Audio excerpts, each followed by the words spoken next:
බලාගෙන ඉන්න.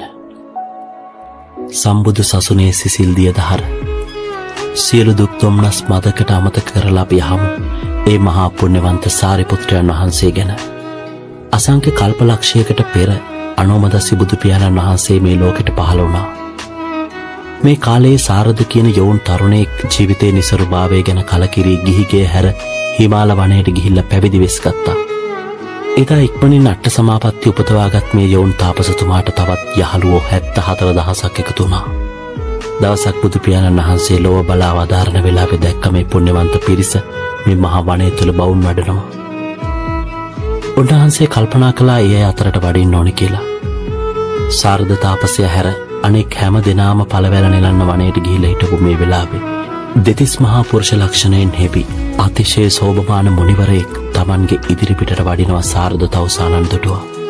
පළමුව පුදුමයටත් දෙවනුව මහත් අමන්දානන්දයටත් පත් මේ සාරද තවුසා එක්මනින් අසුනක් පිළියෙල කළා.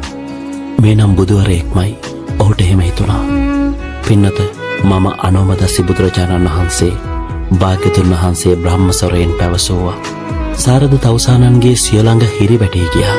කඳුළු සලමින් සතුටින් නමස්කාර කළා. මේ වෙලාවේ පළවැල නෙලන්න ගිය හැමදෙනාම පැමිණියා. හැමදෙනාම මහත් වූ ගෞරවයෙන් බුදු පියාණන් වහන්සේ වන්දනාමාන කරගත්තා. ඒ වෙලාවේ බුදු පියාණන් වහන්සේ අදිෂ්ඨාන කළා අගසව් දෙනම වහන්සේලා ඇතුළු ලක්ෂයක් මහරහතන් වහන්සේලා මේ වනයේට වඩින්න ඕනි කියලා. ඒ දේ ඒ විදිහටම සිද්ධ වුණා.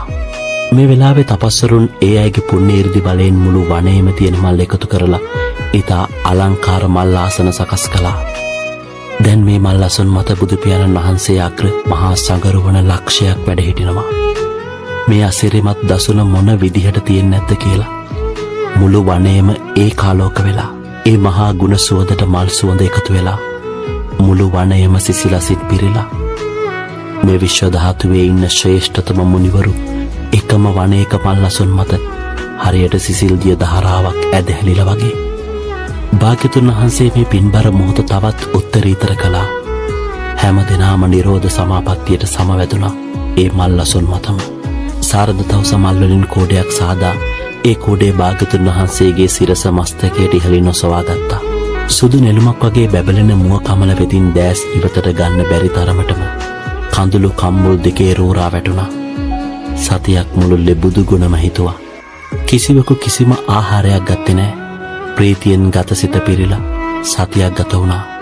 මොනතරම් පුණ්‍යවන්ත කාල පරිච්ඡේදයක් වන්නට ඇද්ද?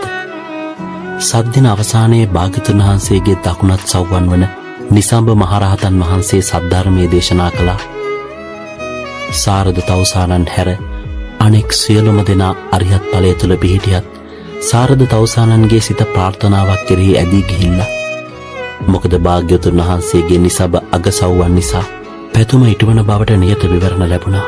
සුවදායි සසර චාරිකාවකින් පසුව අප සම්බුදු සසුනේ බුදු කෙනෙකුට පමණක් දෙවනි වන දකුණත් සව්වන් වන්නට දරාගත් අප්‍රමාණ වාසනා ගුණයෙන් සාරද තවුසා උපතිස්ස නම් බමුණුගම පුණ්‍යවන්ත සාරි නම් බැමිණියගේ කුස තුල පිළිසිඳ ගත්තා.